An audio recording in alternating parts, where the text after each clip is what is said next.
Have you ever had a conversation that refused to leave your mind? Maybe it happened hours ago, maybe days ago, maybe even years ago, yet somehow your brain keeps replaying it.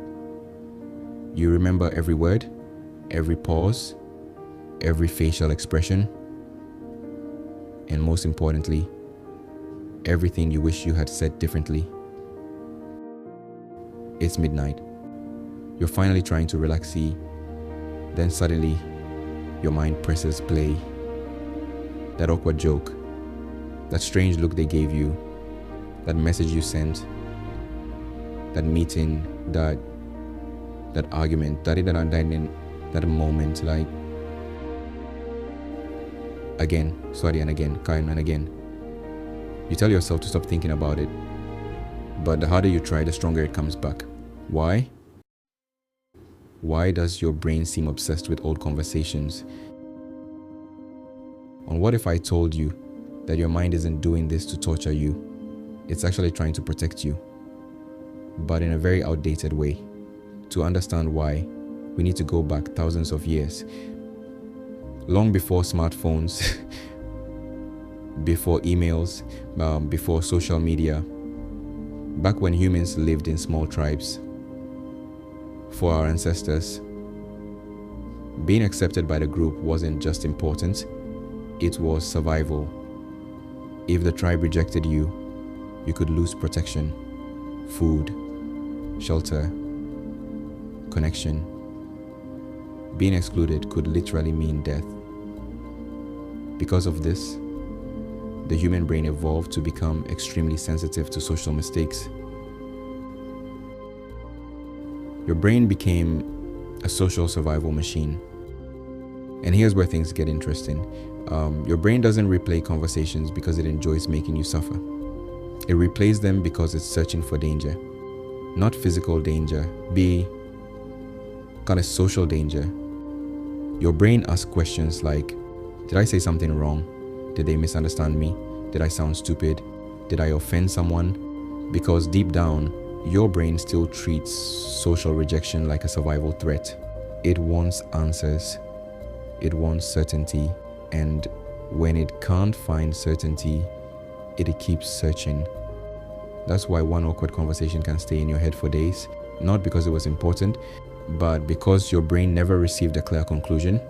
So the case remains open and your mind becomes a detective, working overtime, trying to solve a mystery that may not even exist. But here's the problem. Your brain was designed for a world that no longer exists. Thousands of years ago, social mistakes had immediate consequences. If your tribe rejected you, your chances of survival dropped dramatically. Back then, being accepted wasn't just important, it was necessary. But today, things are very different. You send a message, someone doesn't reply. And almost instantly, your brain starts creating stories. Maybe they're angry. Maybe they're disappointed. Maybe they don't like me anymore. But in reality, they might just be busy or tired or dealing with something completely unrelated to you. The problem is that your brain hates uncertainty. Yeah, when information is missing, your mind automatically tries to fill in the blanks.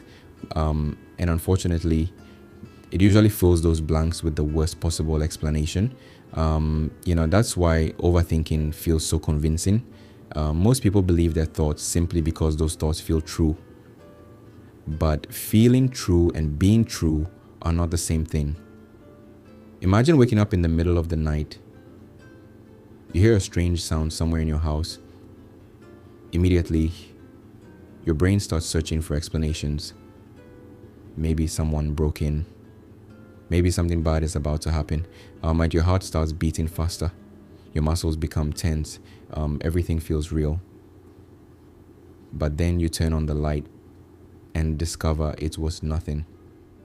The sound came from a window, or a pipe, or something completely harmless. The danger was never real. Only the feeling was. Overthinking works exactly the same way. Your brain creates a story. Your emotions react to that story, and suddenly the story starts feeling like reality, even when there is no evidence that it's true. And here's the trap most people never notice. They think certainty will solve the problem, so they replay the conversation again and again and again, searching for the perfect answer, the perfect explanation, the perfect conclusion. But certainty rarely arrives, because the more you analyze something, the more possible interpretations you create.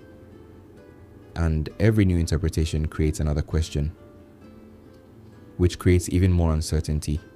So the cycle continues, not because you're weak, not because you're broken, but because your brain is trying to protect you using a strategy that no longer works. So what actually helps, most people try to stop overthinking by finding the perfect answer, but that's usually the wrong approach. Because overthinking isn't a certainty problem, it's an uncertainty problem. And no amount of thinking can completely remove uncertainty from life. At some point, you have to stop searching. Not because you found the answer, but because you accept that you may never have one. Maybe they misunderstood you. Maybe they didn't. Maybe they were upset. Maybe they weren't. The truth is, you often don't know. And that's okay.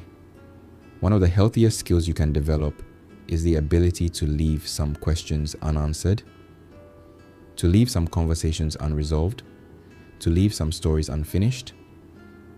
Because peace doesn't come from knowing everything. Peace comes from no longer needing to know everything.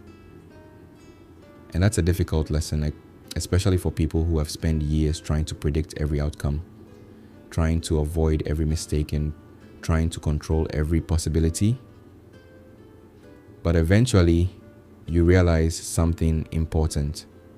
Most of the things you worry about never happen. Most of the conversations you replay are forgotten by everyone else. Most of the mistakes you obsess over were noticed only by you. And life becomes much lighter when you stop treating every thought like a warning. The next time your mind starts replaying a conversation, pause for a moment and ask yourself, am I searching for the truth, or am I searching for certainty? Because those are not the same thing. And sometimes the healthiest thing you can do is let the mystery remain unsolved.